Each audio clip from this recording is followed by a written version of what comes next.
Mana yacu ni nziza. Our Lord is good. Ibyo ihora igambiriye kutugirira ni byiza ntabwo ari bibi. What he purposes to do is good, not bad. Imigambi yayo ni myiza kuri nge nawe. His plans are good on you and me. Turayishimira cyane. We thank God a lot. Niyo mpamvu turi imbere yayo muri aya masaha. That's why we are before God in this hour. Hari abatabitekereza no kuba baba imbere y'Imana. There are people who don't even think about it to be in the presence of God. Barushye. That are tired. Bagowe kandi baremerewe. That are so burdened and heavy. Ariko ntago baba bagize icyo gitekerezo cyuko hari Imana yabagirira neza. But they don't even have the thought that God can do good to them. Ariko noneho wowe ho. But you, wagiriye ubuntu bwo gutekereza kuba imbere y'Imana. You're blessed to be before the Lord. Ibyo yibwira ni byinshi ku buzima bwawe. What God thinks is a lot on your life. Amen. Amen. Kandi ibyo imaze gukora ni byinshi ku buzima bwawe. And what he has done on your life is a lot. Imana rero ikomeze kukurebana imbabazi zayo nyinshi. May God continue to see you with his mercy. Amen. Amen. Twakomeze dushima Imana dusenga tuvuga ko Imana iduhaye kurangiza uku kwezi kwa 11. We started by thanking and saying, God, thank you for enabling us to finish this month of November. N'ukwezi kwari gufite umutwe w'amagambo uvuga kugarurirwa imyaka inzige zariye. It's the month which had the word saying, restoring the years the locusts ate. Ntabwo ari ibishyimbo, ibijumba cyangwa ibirayi cyangwa amasaka. It's not beans, it's not potatoes or sorghum. Ahubwo ni imyaka watakaje mu buzima bwawe. But it's the years you've lost in your life. Bene data imyaka tujya tuyitakaza turi muri byinshi. Brethren, we always lose our time doing a lot of other things. Ntago nabivuga. I can't repeat, I can't say. Ariko kubera Imana yacu ari nyembabazi. But because our God is merciful. Igihe cyose ihora itugarurira ibihe. All the time God returns seasons. Ihora iduha amahirwe. God gives us chances. Yo kugira ngo dushobore kugarurirwa bya bindi twatakaje. For us to regain what we lost. Ahubwo ni twebwe bo kuba maso. We are the ones who need to be watchful. Kugira ngo dushobore kubyakira. So that we receive. Ndashima Imana ko ari umwaka w'ubuntu. I thank God that it's a year of grace. Umwaka wa 2023 wari umwaka w'ubuntu bw'Imana no kwakira ibyacu. 2023 is a month of grace and to receive what is ours. Kandi ubu buntu bw'Imana twarabubonye turabuhabwa buri munsi. We see the grace of God each other day. Ndetse benshi barakiriye. So many receive. Kandi turacyakira. And we are still receiving. Kuko ntago turasoza uyu mwaka. Because we haven't concluded this year. Ngira ngo hasigaye hafi amezi 2 cyangwa ukwezi n'iminsi. We are left with 2 months or 1 month and some days. Kugira ngo turangize. For us to conclude. Ariko nzi neza yuko tuzarangiza uyu mwaka. I know that we'll finish this year. Iby'Imana yakugeneye. What God has prepared. Ibyo ugomba kwakira muri 2023. What you have to receive in 2023. Ubyakiriye mu izina rya Yesu. When you've received in the name of Jesus. Imana yacu ihabwa icyubahiro. Our God be kuko honored. iracyaduha andi mahirwe. God still gives us chances. Muri iyi minsi yose isigaye. In these days that are left. Noneho tugiye kwinjira mu minsi yo kugira ngo dusenge. We are going to enter days of prayer. Hallelujah. Hallelujah. Kugira ngo noneho bya bindi byose. So that each and everything. Tutashoboye kubona mu kwezi kwa mbere. That we are not able to gain tutabonye mu kwa kabiri. In February. Tutabonye mu kwa gatatu. In March. Tutabonye mu kwa kane. In April. Tutabonye mu kwa gatanu. In May. Tutabonye mu kwa gatandatu. In June. Tutabonye mu kwa karindwi. In July. Tutabonye mu kwa munani. In August. Tutabonye mu kwa cyenda. In September. Tutabonye mu kwa 10. In October. Cyangwa se muri uku kwezi kwa 11. Now in November. Tubyakire mu kwezi kwa 12. We receive in December. Uko niko kuri ku ijambo ry'Imana. This is the truth of the word of God. Uko niko kuri ku mutima w'Imana. This is the truth of the heart of God. Tukwiriye rero guhagarara tukaba maso. We have to stand and be watchful. Tugakanguka. And we are working. Kugira ngo uyu mwaka ntudusige. So that this year does not leave us behind. Data ibihe birirukanka. Brethren, days, seasons pass. Ntabwo rero twebwe dukwiriye gusigara. We can't stay behind. Natwe dukwiye guhaguruka tukirukankana nabyo. We have to stand up and run with the seasons. Aho kugira ngo bidusige. Instead of being left ahubwo behind. tukabijya imbere. We go ahead. Hallelujah. Hallelujah. Umutima wanjye ngomba kujya imbere y'ibihe mu izina rya Yesu. Tell your heart I have to go ahead of seasons in the name of Jesus. Hallelujah. Hallelujah. Imana yacu ihabwa icyubahiro. Our God be honored. Ugomba kubijya imbere. We have to go ahead. Ukabiyobora. And you direct. Nibiba ari byo bikuyobora. Not to be directed. Izo ni imbaraga Imana yashyize muri wowe. These are the powers God put in you. Kandi urazifite mu izina. And you have them in the name of. Amen. amen. Amen. Turashimira Imana. We thank God. Ejo ku itariki ya 27 Yesterday, tomorrow 27, tuzinjira mu masengesho yo gusenga no kwiyiriza. we shall enter into days of prayers and fasting. Hallelujah. Hallelujah. Ni amasengesho dukora buri gihe mu mpera z'umwaka. There are prayers that we take every end of year. Ndetse nibaza ko ari hafi y'itorero ry'Imana ryose abasenga mu kuri no mu mwuka. And I think it's all the churches who pray in truth and in spirit. Ni ibihe benshi baba bari mu masengesho. Very many people are in prayers. Abakora iminsi 7, Some do 7 days. abakora iminsi 3, Some 3. abakora iminsi 21, Some 21. abakora iminsi 40. Some 40. Nabonye hari n'abakora iminsi 100. Some do 100. Hallelujah. Hallelujah. Ibyo byose baba bikora They do that kugira ngo Imana ibagirire neza, so that God does good to kugira ngo them. bashobore kubona Imana, So that they can see God. kugira ngo bashobore kumva Imana, So that they can hear God. kugira ngo Imana ishobore kubarinda, So that God protects them. ndetse banitegurira umwaka bagiye And kwinjiramo. they are preparing for the next year they are entering in. Natwe rero ibyo bihe turabigira We have those days, by'amasengesho y'iminsi 21. days of 21 days Ni of prayer. amasengesho aba afite umutwe w'ijambo rivuga ngo guhangura ibyananiranye. It's the prayers that have to unlock the things that are difficult. Hallelujah. Hallelujah. Guhangura ibyananiranye. To unlock the difficult things. Ibyo bihe rero tuzabitangira We ejo. shall start tomorrow. Imana yacu ihabwe icyubahiro. Our God be Niyo honored. mpamvu nifuje ko tuganira uyu munsi This is why I want us to talk about ku today. ibanga ryo gusenga no kwiyiriza. The secret of prayer and fasting. Ku ibanga ryo gusenga no The kwiyiriza. secret of prayer and Bene fasting. data, mu gusenga no mu kwiyiriza harimo ibanga rikomeye. Brethren, in prayer and fasting, there is a secret of God. Ibanga ritamenywa na bose. A secret not known by many. Amen. Hallelujah. Ariko twehoho But for us, twagiriwe ubuntu bwo kugira ngo tumenye iryo banga, we are blessed to know the secret dusenga while we pray ndetse twiyiriza. and we fast. Hari benshi babivuga kwinshi, Very many people say it in many ways. barwanya kwiyiriza. And they fight fasting. Ariko bene data nk'abakristo But brethren, as Christians, dukwiriye kugira ibihe byo gusenga no we kwiyiriza. have to have seasons of prayer and fasting. Imana yacu ihabwe icyubahiro. Our God be Reka honored. dusome ijambo ry'Imana. Let's read the word of God. Yego, nkunda gusenga. Imana ihabwe icyubahiro kandi nawe ujye ukunda gusenga mu izina rya Yesu. I like to pray, always love to pray in the name of Jesus. Umuririmbyi yaravuze ngo gusenga n'ubuzima, gusenga ni imibereho. The worshiper sang and said, to pray is life, to pray is a lifestyle. Gusenga n'ubuzima bwacu, To gusenga pray niyo is our mibereho life. yacu. It's our lifestyle. Nk'uko tubyuka tukarya tukambara, mbega bikaba ubuzima, no gusenga n'ubundi niko bikwiriye kumera. Just like we eat and we pray, this is how your life, and we eat, praying is also the same. You have to have a lifestyle of prayer. Reka dusome ijambo ry'Imana riri muri Daniyeli, Let's read the word of God in Daniel. ibice 9, Daniel 9. ibice 9, Daniel chapter 9, umurongo waho wa 3. verse 3. Turasimbuka uwo murongo tujye ku murongo wa 21 n'uwa 22. We shall go to 21 and 22. Ijambo ry'Imana avuga ngo mpanga amaso umwami Imana yanjye, mushakisha gusenga no kwinginga, niyiriza ubusa, nambara ibigunira, nisiga ivu. So I turned to the Lord God and pleaded with him in prayer and petition, in fasting and in sackcloth and ashes. Umurongo wa 21. 21. Ngikomeje gusenga, umugabo Gabriel nabonaga ngitangira kwerekwa aratumwa, maze aragaruka aza n'ingoga. Igihe cyo gutamba igitambo cya nimugoroba cyendaga kugera, ankoraho arambwira anyigisha ati, Daniel, ubu nzanywe no kungura ubwenge bwawe. Amen.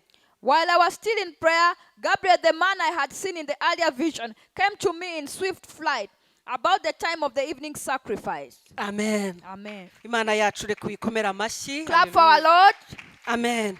Hallelujah. Uyu mugabo Daniel mwese muramuzi, This man Daniel, you all know. uburyo yasenze You Imana, know how he prayed to God. ngo yasomye mu gitabo cy'abami, He read in the king's book. noneho ngo abona ko ngo i Yerusalemu izasenyuka imyaka 70 yose. And he saw that Jerusalem was going to be destroyed in 70 years. Amaze kubibona muri we agira umutwaro, After he saw it, he had a burden. aravuga ngo kuba menye amakuru Now that I know news, ngomba ngomba kugira icyo nkora njyewe Daniyeli. I have to do something, me, Daniel. Niho Daniyeli yahise afata icyemezo cyo gusenga. This is when Daniel took an action to pray. Afata igihe cyo gusenga yiririza ubusa. He took a time to pray and fast. Imana yacu ihabwa icyubahiro. Our God be honored. Daniyeli yafashe iminsi 21 asenga. Daniel took 21 days praying. Kandi ko kuko yakoze aya masengesho y'iminsi 21, When he did the 21 days of prayer, yabonye Imana. he saw God. Imana yaramusanze, He yaramugendereye. encountered God. God visited him. Imana iramuganiriza, Imana itabara Yerusalemu. God talked to him and God rescued Jerusalem. Rero dukwiye kugira imbaraga zo gusenga nk'ubuzima. We have to have the power of prayer like a lifestyle. Bene data, mu buzima busanzwe tuba dufite amakuru menshi. Brethren, in our normal life, we have a lot of news. Ariko ikibabaje nuko twumva aya makuru tugaceceka tugasinzira. But what hurts us is that we hear this news and we sleep. Hari amakuru uba ufite ku buzima There bwawe. is news you have on your life. Hari amakuru uba ufite ku muryango There is wawe. news you have on your Hari family. amakuru uba ufite ku gihugu cyawe. There is news you have on your Hari country. amakuru uba ufite ku isi. There is news you have over the Ariko world. ikibazo But the problem, ntabwo ugira umutwaro ngo ubitekerezeho you never have a burden to think wumve ko about. hari icyo wakora. And you know you have something to do. Ariko amakuru yose tubwirwa But the news that we receive, ntabwo tuyabwirwa gusa, we don't just hear the news. ahubwo n'Imana iba ishaka kugira ngo tuhaguruke dusenge. It's God who wants us to stand up and pray. Imana yacu ihabwa icyubahiro. Hallelujah. Dukwiriye gusenga bene data. We need to pray, brethren. Ese wavuga ngo kuki tugomba gusenga? You will ask yourself, why should we pray? Gusenga abantu benshi birabananira. Very many people can't pray. Gusenga abantu benshi ntabwo babikunda. Very many people don't like prayers. Hallelujah. Hari Hallelujah. abumva ko gusenga ari uguterana kwera,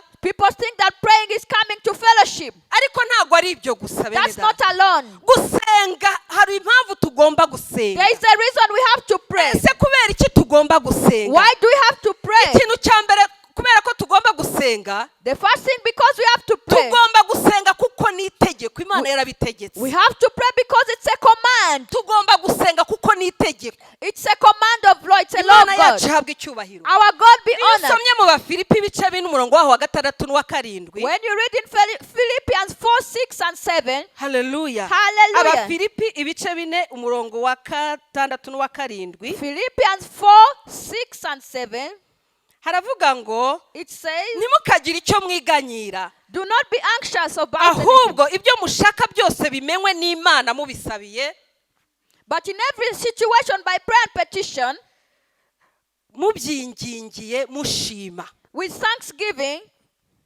Haleluya. Amen. Ngo nuko amahoro y'Imana ahebuje rwose ayo umuntu yamenya azarindira imitima yanyu n'ibyo mwibwira muri Kristo Yesu. And the peace of God which transcends all understanding will guard your hearts and your minds in Christ Jesus. Gusenga ni itegeko. Prayer is a command. Ijambo ry'Imana rivuga ngo nuko ibyo dushaka byose The word of God says everything you want, tubisabe we ask kandi and we tubyingingiye. petition. Rero gusenga ni itegeko, ni ubuzima. Prayer is a lifestyle and it's a command. Ugomba gusenga kugira ngo ubeho. You have to pray for you to live. Ugomba gusenga kugira ngo umuryango wawe ubeho. You have to pray for your life to live. Ugomba gusenga kugira ngo igihugu cyawe kibeho. You have to pray for your country to live. Ugomba gusenga kugira ngo isi ibone amahoro. You have to pray for the world to have peace. Hallelujah. Hallelujah. Mu buzima busanzwe bwacu bwa buri munsi In our normal daily life, dukwiriye kugira ibihe by'amasengesho. we have to have seasons of prayer. Kuko aya masengesho Because these prayers, atugeza mu bikomeye. they get us into mighty things. Gusenga ni itegeko. Prayer is a command. Haleluya. Hallelujah. Imana iragutegeka ko ukwiriye gusenga. God is commanding you to pray. Ntabwo ukwiriye kubihatwa. You don't have to be forced. Ntabwo ukwiriye ko You babiguhendahendera. don't have to be pleaded with. Haleluya. Hallelujah. Umuririmbyi yaravuze ngo ndetse n'umwana muto uzi gusenga Imana ntabwo azagira ubwo azafashwa no gusenga. Haleluya. The worshipper sang that even a little child who can pray, N'umwana muto even a little child nawe akwiriye gusenga. has to pray. Haleluya. Hallelujah. Imana yacu ihabwa icyubahiro. Our God be honored. Ikindi cya kabiri, The other second point, gusenga tubirebera kuri Kristo Yesu. we see prayer in Jesus Christ. Iyo dusomye ijambo ry'Imana When we read the word of God, muri Mariko 1 umurongo wa 35, Mark 1:35, 5 cyangwa se Luka ibice 21 umurongo wa 37 or Luke 21, tugenda tubona uburyo Yesu yagiye asenga. we see the ways Jesus was in prayer. Hallelujah. Hallelujah. Tugenda tubona uburyo Yesu yagiye asenga. We saw Jesus in prayer. Ubuzima bwa Kristo Yesu The life of Jesus bwari Christ ubuzima bw'amasengesho. was a lifestyle of prayer. Igihe cyose All the ngo time, yajyaga ku ruhande he went on the side agasenga, and he prayed. ngo igihe cyose All the time, akirirwa avuga ubutumwa bwiza mu masinagogi cyangwa mu bibaya no mu misozi, he would preach in the valleys and the hills, ngo ariko ijoro ryagera and at night, akajya ku musozi he would go on the hill. akajya He gusenga. goes to pray. Yesu yari atunzwe n'amasengesho. Jesus was sustained by prayer. Imana yacu ihabwe icyubahiro. Our God be honored. Nimwibuke igihe Petero Yuda yari agiye kumugambanira, Remember when Judah was going to betray him ngo ari bwicwe, and was going to ngo die. Yesu ari ku gashyamba k'Igetsemane Jesus was in the forest of ari Gethsemane. kumwe n'abigishwa be, He was with the disciples. abona bikomeye, And things were abona difficult. nta nzira, There was no way. abona nta buryo akwiriye kubivamo, He couldn't come out of it. ngo ajya ku ruhande, He went on the side. ngo arasenga, He prayed. arangije arabwira data, Then he told the ngo Father, data, ngo Father, ntibibe uko njyewe mbishaka, not like the way I ngo ahubwo want, bibe uko ushaka, but the way you want. ngo iki gikombe kindenge. May this cup leave me. Yabonaga bikomeye He was singing ariko difficult. arasenga. He prayed. Hari ibyo nawe ubona bikomeye ku buzima There are bwawe, things that you see that are difficult in your ariko life. mwene data ugasanga urasinziriye, Brethren, you find yourself sleeping. ugasanga wabicecekeye, You're quiet. ugasanga ntacyo uvuga, You say nothing. ariko ibyo bikeneye gusengerwa Those things need prayer kugira ngo Imana ibikureho. so that God can remove. Haleluya. Hallelujah. Yesu yakomezaga asenga Jesus continued to pray kugira ngo atava mu bushake bwa so se. that he doesn't come out of the will of the Father. Hallelujah. Natwe Hallelujah. dukwiriye gusenga Even us, we have to kugira pray ngo tutava mu bushake bwa so that data, we don't come out of the will of the tutava mu Father, bushake bwa Kristo so Yesu. that we don't come out of the will of Rero, Jesus Christ. tugomba gusenga We have to pray kuko Kristo Yesu because Jesus niwe Christ cyitegererezo cyacu. is our example. Haleluya. Hallelujah. Ntuzigere uvuga ngo barasenga bagakabya. Don't even ever say that they pray and they exaggerate. Hoya. No. Aho ngaho uzaba uri mu mubiri. There you are in the flesh. Tugomba guhozaho. We have to continuously Tugomba pray. kugera ikirenge mu cya Kristo We have umwami to step wacu, in the steps of Jesus Christ kuko our King. nawe yabikoze. Just like he did it. Ubuzima bwe bwari ubwo gusenga. His life was of prayer. Haleluya. Hallelujah. Yari ari mu buzima bwo gusenga, If he was in the life of natwe prayer, dukwiriye kuba muri ubwo buzima. even us, we have to be in that lifestyle. Imana yacu iduhe umwuka wo gusenga. May our God give us the spirit of prayer in the Imana name of yacu Jesus. iduhe gukunda gusenga mu izina May rya our God Yesu. give us the love of prayer in the name of Jesus. Hallelujah. Hallelujah. Amen. Amen. Ikindi cya gatatu, The third point, Imana yashyizeho amasengesho nk'umuyoboro idutabariramo. this God put prayer so that it's a channel for him to rescue us. Amen.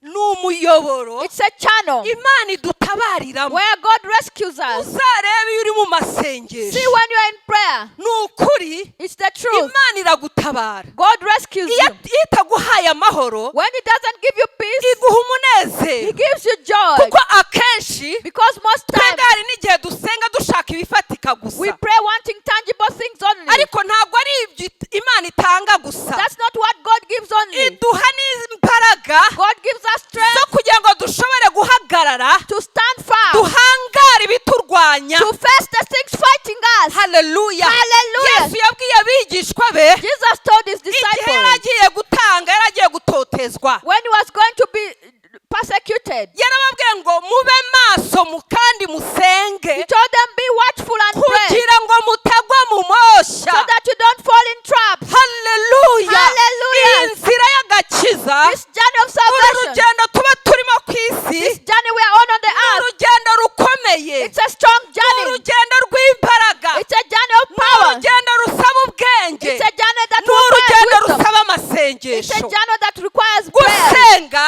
Prayer. ni umuyoboro It's a channel Imana iguha where God kugira ngo gives ishobore so that kugutabariramo. he rescues you. Shyira imbere isengesho. Put before your prayer. Ibyo ushaka gukora byose shyira isengesho imbere, Of everything you want to do, put prayer first. kugira ngo iryo sengesho So that that prayer rikubere inzira, makes a way for you, rikubere icyambu makes a bridge for you, ushobora kwambukira haleluya Hallelujah. imana yacu ihabwa Our icyubahiro God be ni honored. umuyoboro dusengeramo It's a channel for us to kugira pray ngo imana itukize abadayimoni so that God rescues us from demonic ni umuyoboro attacks. tugenderamo It's a channel we follow kugira ngo imana iturwanirire so that God fights for us, kugira ngo imana idutsindire abanzi so that bacu God fights our enemies, kugira ngo imana idutambutse mu bigeragezo so that God takes us through trials. nagira ngo nkubwire ngo ibigeragezo ntibizigera bibura Trials will never fail to be there. igihe ukiri ku isi This time on earth, ntabwo ibigeragezo bizigera bibura trials will never fail to be there. tuzabibamo We shall live in them. tuzabigenderamo We shall walk in them. ariko hamwe no gusenga imana But together with prayer to imana God, izabidutambutsa God will rescue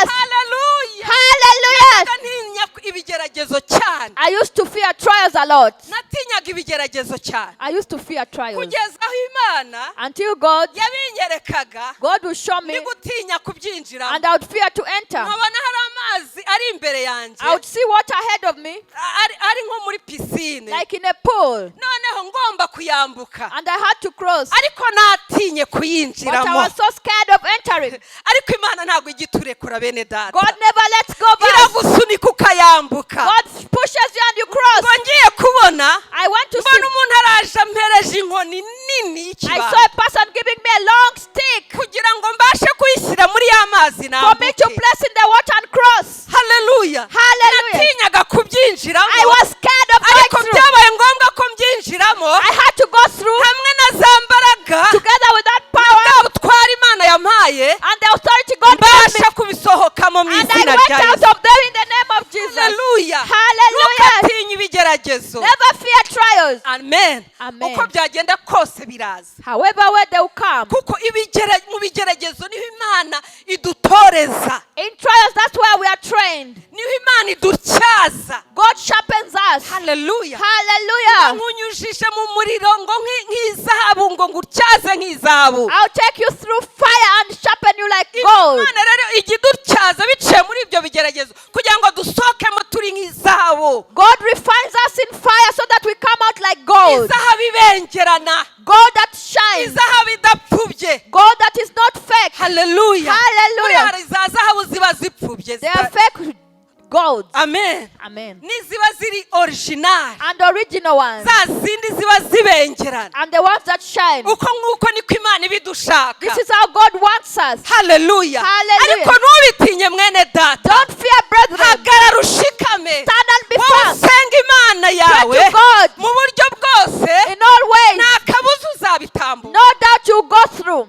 haleluya Amen. tugomba gusenga We need to pray. kuko niwe muyoboro imana inyuzamo kugira ngo idutabare Because this is a channel where God rescues us. idukize b'abanzi bacu God rescues us from our idukize enemies. b'abarozi baturoga God rescues us from the witches. idukize yasi y'umwijima He rescues us from the dark world. idukize babandi baba bashaka kudutambaho ibitambo Rescues us from those who want to sacrifice idukize us. babandi baduterekerera buri munsi Rescue us from those who do sorcery on our behalf. idukize ya masengesho mabi badusengera Heal us from all those bad prayers they pray for us. wari uzi ko hari amasengesho mabi bagusengera Do you know that there are bad prayers they pray for you? kandi akagira imbaraga ku buzima And bwawe they have power in your life. nawe ndagushishikariza ngo uhaguruke usenge mu izina This rya is Yesu why I call on you to pray in the name of Jesus. haleluya Hallelujah. imana yacu ihabwa icyubahiro Our God be honored. tugomba gusenga We have to pray kugira ngo ibyananiranye so that those difficult things, imana ibikureho God removes them. mwibuke abigishwa ba kristo yesu Remember the teachers of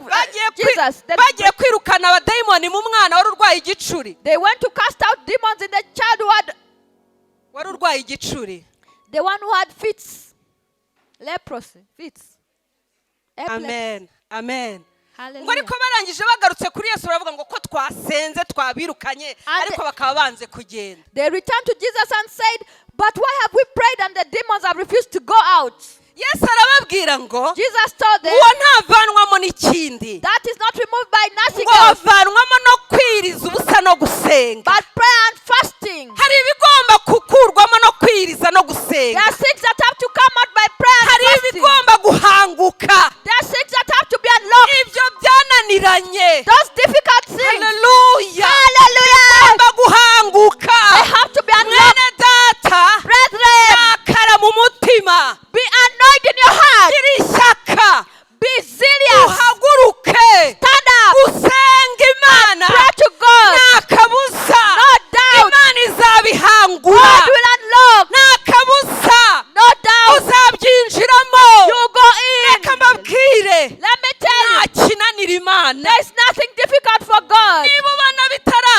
bidashoboka, if you see that nothing is possible, niba ubona bitarasohora, if you don't see it fulfilled, ni igihe kitaragera, it's a season that has not yet ni come. agahe Imana ibiguhaye It's a time God is giving kugira you ngo ikwigishe, so that He trains you, kugira ngo igutyaze, so that He sharpens you, kugira ngo iguhe ubwenge. so that He gives you wisdom. Haleluya. Hallelujah. Ariko ikibazo, The problem tuba is tumeze nka wa mwana we are like the child Imana umubyeyi ahetse, that the mother is carrying on the back. yarangiza After that, agashaka kwikura mu mugongo wa nyina. and they want to come out of the back of the mother. Natwe nuko tuba tumeze mu Mana, This is how we are in children. As igihe cyose God, tuba turwana, we are fighting with God. turwana n'ubuzima, We are fighting with life. turwana n'ubwoba, We are fighting with fear. turwana n'ibiteye ubwoba, We are fighting with things that are turwana scary. no kubaho. Fighting with being alive. Amen. Amen. Ariko niba turwana n'ibyo ngibyo, If we are fighting with all that, dukwiriye kugira imbaraga zo gusenga. we need to have power to pray. Nibavuga gusenga, When they say prayer, uvuga uti nanjye ngomba guhaguruka, even me, I have to stand up. nanjye hari icyo ngomba gukora. There's something I have to do. Haleluya. Amen. Ni ukuri umuntu wese urambiwe ubuzima abayemo, Everyone who is tired of a life they're in, niba hari ikintu urambiwe muri if there uyu is mwaka, something you're tired of, injira mu masengesho, enter into prayer. injira mu kwiyiriza, Enter into fasting. injira mu gusenga, Enter into prayer. injira mu gukora ibishoboka byose, Enter in doing what is kuko possible. Imana yiteguye Because God is ready kugira icyo ikora, to do kandi something. Imana yarabigambiriye. And God has purpose. Ese umaze kubyumva muri wowe? Have you understood it in you? Haleluya. Amen.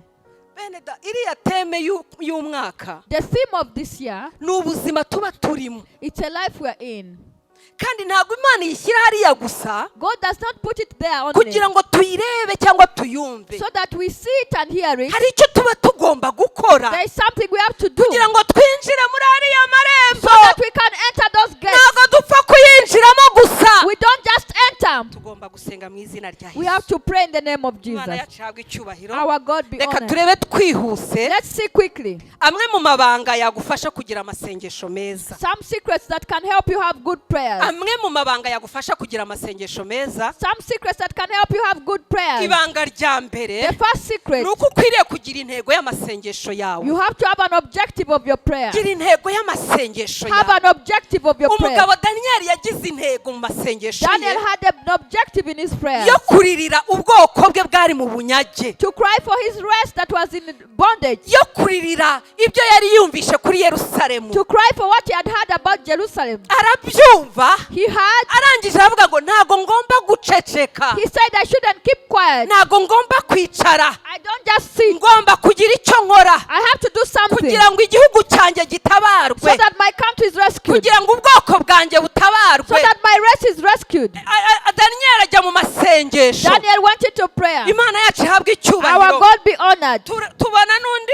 mudamu Esther, We see another woman, Esther. ubwoko bwe bugiye kwicwa. When her race was going to be killed, Esther afata icyemezo, Esther took a, aravuga ngo ngomba gufata amasengesho yo gusenga no kwiyiriza she said, I have to take time to pray and kugira fast ngo nsengere ubwoko so bwanjye, that I pray for my race, kugira ngo buticwa. so that they are not killed. Esther yarabikoze, Esther did it, ubwoko bwe buratabarwa. and her race was rescued. Tubibonera ku mugabo Mose. We see Moses too. Mose yajyaga mu masengesho Moses went into prayer y'iminsi 40 of 40 days n'amajoro 40 and 40 nights kugira ngo ayoboze Imana, so that he asked God, kugira ngo asobanukirwe n'ibyo Imana ishaka, so that he understands what God kugira ngo wants, asobanukirwe amategeko so y'Imana. that he understands the laws of God. Mose arasenga. Moses prayed. Haleluya. Hallelujah. Mose arasenga Moses prayed kugira ngo agire ihishurirwa ku so that he Mana. gets revelation from Aba God. ni abagabo tureberaho These are people we see biyirije bagasenga, that fasted and Imana prayed, igakora. and God worked. Haleluya. Hallelujah. Ugomba kugira intego mu masengesho You have yawe. to have an objective in your prayer. Tugiye kuyinjiramo y'iminsi 21. We are going to enter into 21 days. Imana yacu ihabwe Our icyubahiro. God be Nawe honored. ukwiriye kugira intego You need to have a purpose y'uburyo ukwiriye kuyakora. of the way you have to do it. Ukwiriye kugira intego You have to have a y'icyo purpose. ukwiriye gusengera. What you have to pray for. Ubu muri ino minsi In these days, twakabaye dufite agenda, we should have an agenda. turimo twandika ikintu ku kindi And we are writing one thing after another dushaka ko Imana ihangura. that we want God to unlock. Reka nkubwire, iyo wamaze kucyandika When you write it, Imana iba yamaze arabibona God has seen it. watangira gusenga When you start to pray, imana ikavivura and God ticks, imana ikavivura and God ticks. haleluya Hallelujah. imana yacu ijya ibikora bene Our God data does it, brethren. haleluya Hallelujah. imana yacu ijya ibikora Our God does it. ese ufite intego Do you have an objective? haleluya Amen. hari ibyananiranye There are things that are so difficult wifuje ko bikemuka uhereye umwaka utangiye that you desire to be unlocked at beginning of the year bitakemutse mu mwaka ushize that wasn't done last year cyangwa indi myaka yatubanjirije and the years that went ahead. hari ibyo ufite Are there things you have? ikibazo The problem, tugeraho tukabirambirwa we get there and get tired. twarangiza When we get tired, tukabirambika we just lay down. haleluya Amen. ariko ntabwo dukwiriye We kurambika shouldn't get down. ahubwo dukwiriye guhora twibutsa imana We should always remind God. ijambo ry'imana rivuga ngo yemwe abibutse uwiteka imana mwe The word of God says, you who remind God ngo Almighty, nimugatuze never cease, nimukamuhemere never give ngo up kugeza igihe until yerusalemu ihindukiye amashimwe Jerusalem must become a nawe thanksgiving. ntuzamuhemere Never give up ntuzamuturize Never pick up kugeza igihe uboneye amashimwe until you see thanksgiving. haleluya Hallelujah. amashimwe Thanksgiving. imana yarayaguteguriye God has prepared. ugomba gushima imana You have to thank God. niyo mpamvu This is why imana buri igenda ikora kimwe God ticks ukaza ugahagarara hano ugashima imana and you come and thank God here. ubundi ikongera igakora icya gatatu Then it does the third ni thing. ukugira ngo imana ikwereke yuko It's for God to show you na kiriya izajya ikora even the other one He will do. ahubwo However, hari impamvu there is a reason. itaragikoraho The reason God hasn't hari done it. impamvu y'imana There is the reason of ntabwo ari God. ukubera abadayimoni Not because of ariko hari demons. impamvu y'imana There is the reason of God. imana yemera ko gikererwa God allows it for delay.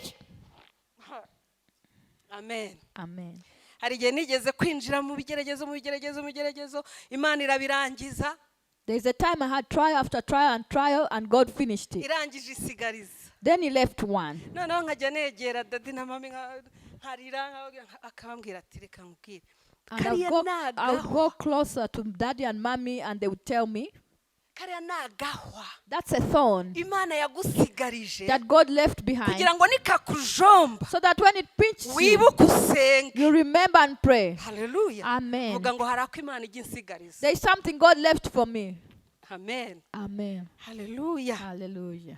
amina Amen. dukwiye gusenga We need to pray. dukwiye kugira intego We need to have an objective kuko imana ntago yakwibagiwe because God didn't forget kandi you. ntago yakuretse And God didn't let no go of you. kubikora izabikora mu izina He rya will do yesu it in the name of Jesus. imana yacu ihabwa icyubahiro Our God be honored. imana yacu ishyirwe Our hejuru God be lifted high. ugomba rero gutegura We have to prepare ibyo ugomba kwigomwa ku what buzima you have bwawe to stop on your life kugira ngo ushobore gusenga imana mu so that you izina rya can yesu pray in the name of Jesus. haleluya Amen. irindi banga rya kabiri The other secret, the second ni one, ukugira ukwizera is to have faith.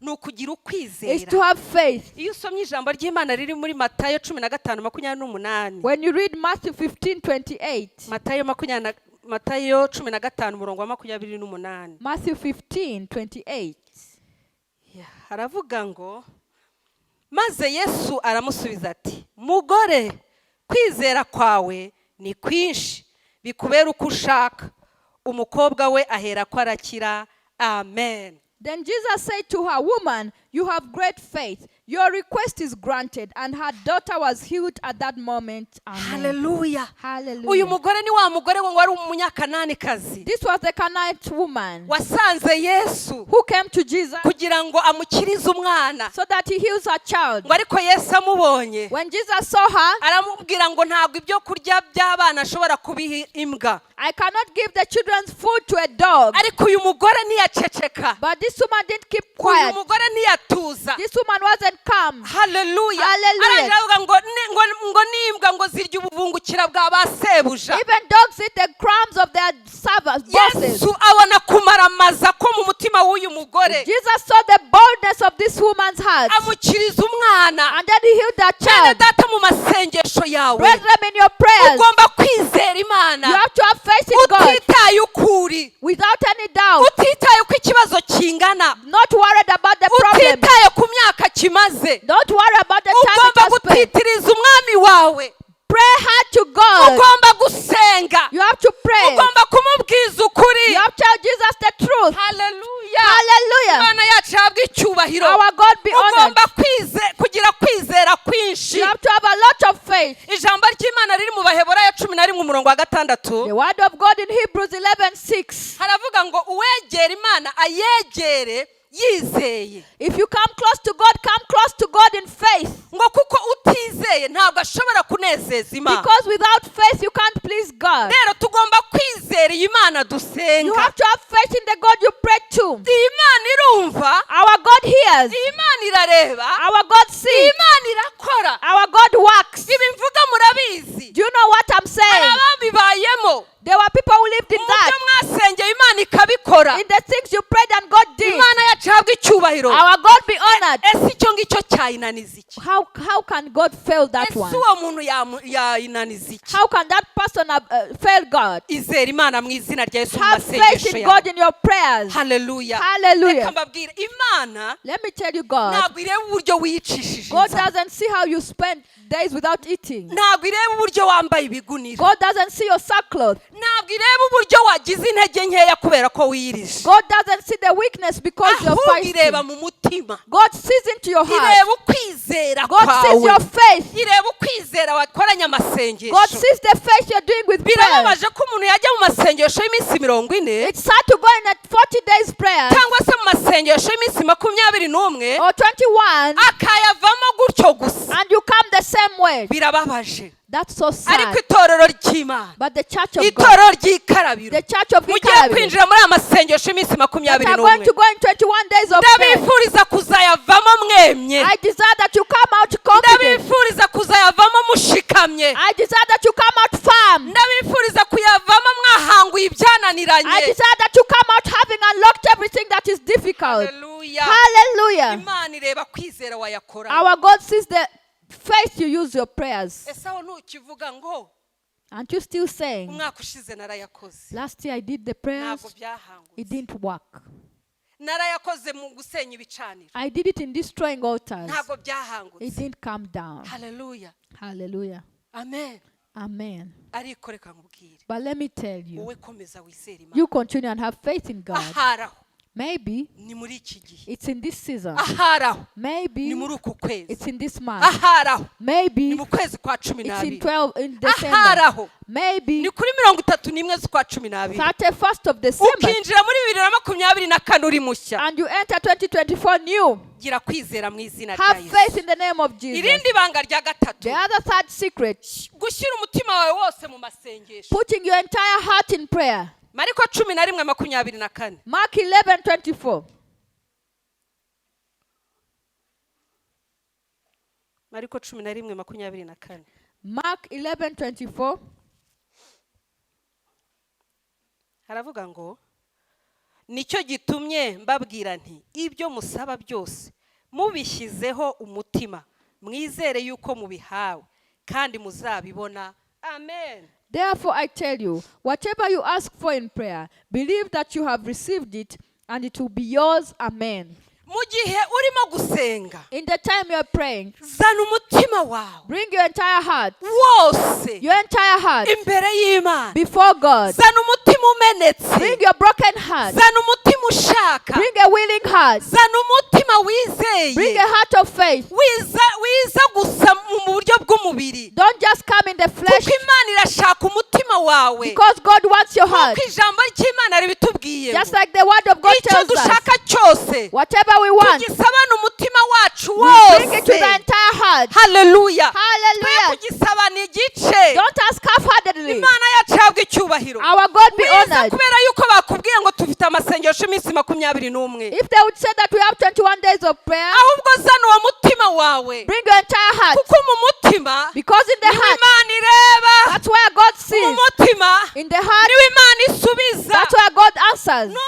ushobora kuba uri no mu kazi You may even be in work. akazi ako ariko kose waba ukora whatever work you do, umutima wawe uri imbere y'Imana. but let your heart be before Urimo God. kubaka You're building. umutima wawe uri imbere The y'Imana. heart is before Uri God. kuri mashine You're on your machine. umutima wawe uri imbere Your y'Imana. heart before God. Uri mu murima When you're in the, umutima wawe uzana imbere y'Imana. bring your heart before God. Hallelujah. Hallelujah. Igihe cyose uryamye Every time you're sleeping, umutima wawe ushyira imbere y'Imana. put your heart before God. Imana yacu ihabwa icyubahiro. Our God be honored. Nibyo hari igihe ubwonko bwacu buruha Sometimes our mind is tired ugasanga and bwarangaye, they are distracted. ariko zana umutima, Bring your entire heart. zana umutima wawe. Bring your heart. Ntiwemere ko umutima wawe hari ibiwurushya, Don't allow your heart to be burdened. ntiwemere ko umutima wawe hari ibiwunaniza. Don't allow anything to defeat your heart. Utunganye. Clean your heart.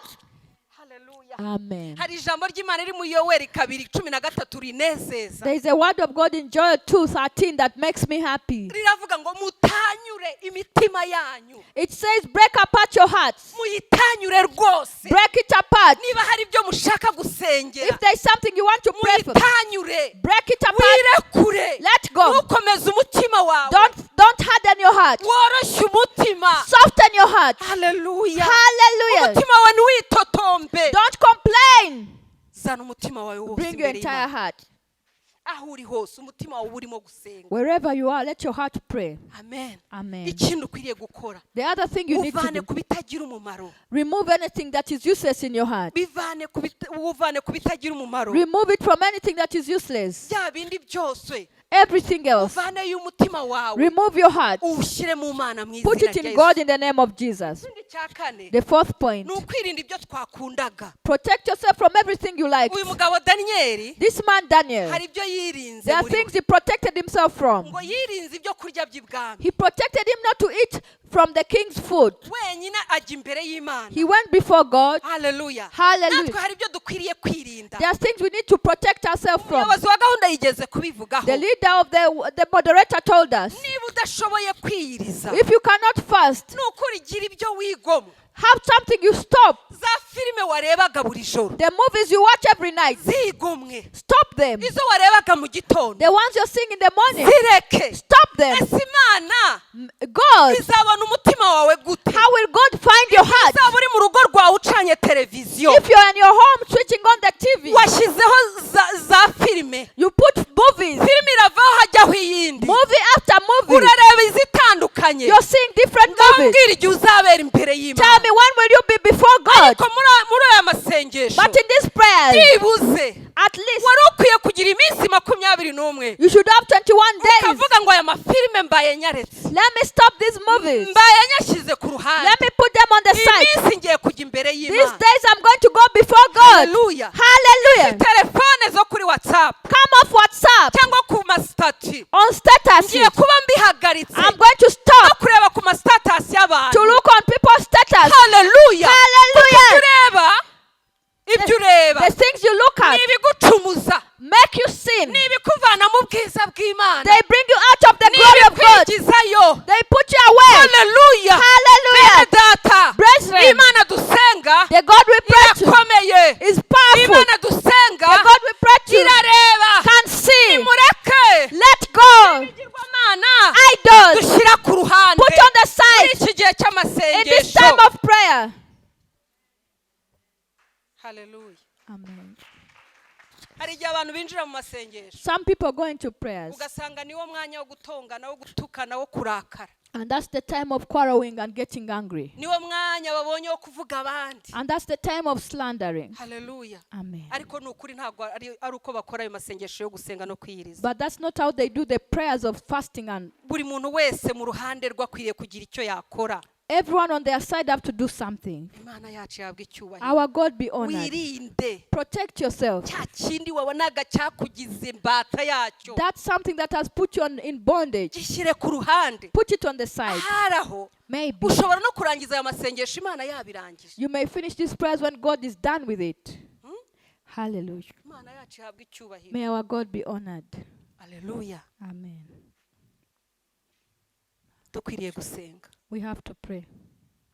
Imana aha muri Yoweri yabwiye ngo abatambyi n'abandi bose Here in Joel, God told the priests and everyone ngo else, mukunda ngo za vino ziryoshye, you like sweet wine. ariko However, hari n'igihe n'iyo vino udashobora kuyibona. sometimes you don't get that wine. Noneho Imana irababwira ngo murire muboroge ibyo muborogere n'ibyo za vino zabananiye. And God says, cry out and cry and say even for that wine that you can't stop. Ni ijambo ry'Imana. That's the word of God. Reka tugendere mu ijambo ry'Imana mu izina rya Let us Yesu. move in the word of God in the name of Twirinde Jesus. ibyaha, Let's protect ourselves twirinde from utuntu sin. n'utundi. Every other thing, Imana izatugirira neza God will do good to muri aya us. masengesho yo gusenga no kwiyiriza mu In these izina rya 21 Yesu. days of prayer and Mu fasting, masengesho yo gusenga no kwiyiriza in prayer and fasting, twungukamo ibintu byinshi. we benefit a lot. Harimo guhangura ibi There is byananiranye. unlocking difficult Imana things. iduha ubwenge. God gives us Imana wisdom. itanga ihishurirwa. God gives us revelation. Imana irwanya abanzi bawe. God fights our enemies. Imana ikuraho ibyo byananiranye. God removes difficult things. Imana ihindura ubuzima bwawe bugahinduka. God changes life and it changes. Imana ikora ibitangaza. God does miracles. Tuvanamo imbaraga We z'ubutsinzi. get powerful victory. Imana yacu ihabwa icyubahiro. Our God be honored. Inama nguhaye. The advice I give you, Kunda gusenga.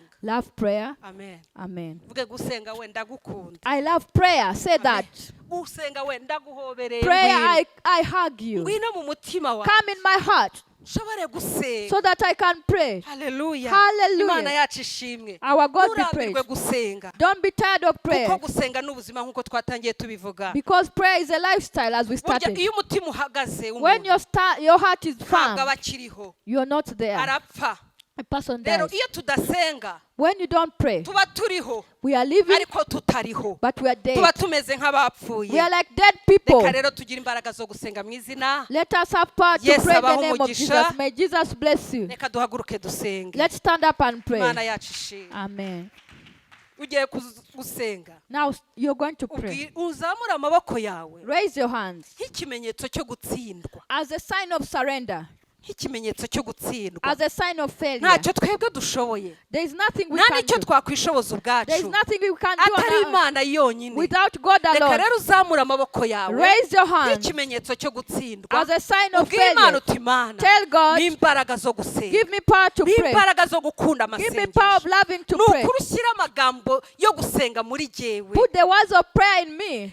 Abaroma ibice 8 Romans 8, umurongo wa 26 verse 26. haravuga ngo uko niko umwuka dufasha That's how the Holy Spirit ngo helps mu us ntege nkeya zacu in our weaknesses. ngo kuko twebwe tutazi uko dukwiriye gusenga Because we don't know how to pray. ariko uyu mwuka But this Holy niwe Spirit utunihira is the one who groans for us. iminiho Groaning iva ku Mana from God. noneho natwe tugashobora kuyiniha. And even as we can groan. Zamura ijwi ryawe. Now raise your voice. Uwiteka Imana data wa twese Our God Almighty tuciye Father, bugufi imbere we yawe bow down before you. turatsinzwe We are failing. ntacyo twakwishoboza There is ubwacu nothing we can be ariko able ku to do on bwawe our own. Uwiteka Imana But on you, Lord, turashoboye. we are able. Duha imbaraga zo gusenga. Give us the power of Shyira prayer. amagambo y'amasengesho mu mitima Put the yacu words of prayer in our mu hearts. izina rya Yesu. In the name of Jesus. Tuzuzemo umwuka wawe Fill wera. us your Holy Uyu Spirit. mwuka utunihira The Spirit dusinziriye. that groans for us as we Dusinziriye sleep. tunihe. As we sleep, we Turi mu groan. kazi tunihe. As we are work, we groan. Tusenga tunihe. When we are praying, Turi we mu groan. modoka tunihe. In the cars, we Mu groan. izina rya In Yesu. the name of Aya Jesus. masengesho These prayers, y'iminsi 21 21 days, duha imbaraga. give us Uduhe power. kunesha Give us victory.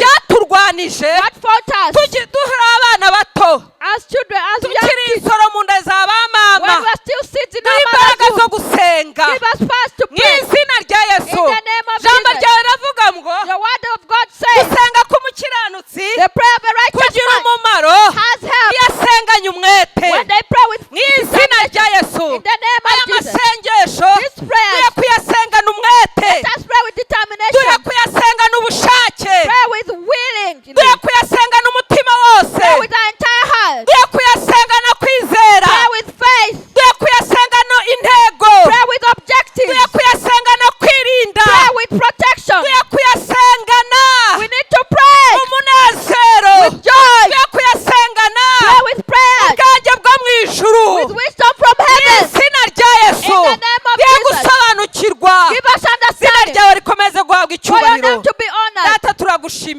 we thank you. tugushyize We hejuru lift you high. mu izina rya yesu. In the name of ugiye Jesus. gusenga Now pray. ugire gutya ikiganza cyawe Do your hand like this. n'inkota As y'uwiteka a sword, umenagure break imbaraga zose all the powers zashaka kukudindiza, that would come to destroy, zashaka kukubuza that would kuyasenga, come to stop you to pray, zashaka kukubuza kuyaterana, that would stop you from coming, zashaka kukubuza iyerekwa. want to stop your ugiye revelation. gusenga umenagura izo mbaraga Pray, breaking all that power. n'izina rya yesu. In the name of Jesus. senga Pray. data mu izina rya Father, in yesu. the name of iyi Jesus, ni inkota, this is a sword, inkota y'umuriro a wawe, sword of your fire, ureba aho twebwe tutareba, seeing where we don't see, turwanirira, fighting for us, idutsindishiriza victorious for izina us. rya yesu. In the name of Jesus, ndamenagura I break imbaraga zose all the powers, n'ubutware bwose all the authority, n'imyuka yose, all the spirits, ari imbaraga zo mu miryango, all the spirits of ari the imbaraga family, z'abo tubana, Papi, ari all that I live with, izadukorera, all those that ari I do for us, izadutuye, what they send us, turazimenagura, we break, turazimenagura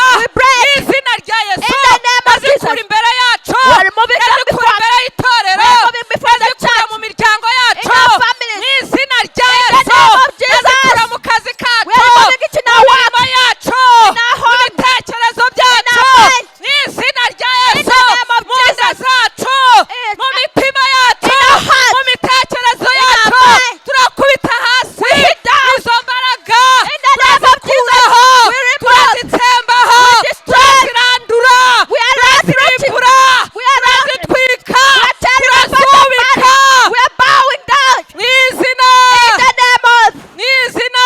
in the name of, amen. Amen. Jesus. Hallelujah. Hallelujah. Data turatera imbaraga zawe, Father, we are planting your power, imbaraga z'umwuka the wawe power of your Holy Spirit. ziganze muri twebwe, Enlarge in us, zidushoboze, enable us, zituyobore, direct us, ziturinde protect us. n'izina rya In yesu. the name of Jesus. Amen. Amen. Yesu abaha umugisha. Jesus bless you.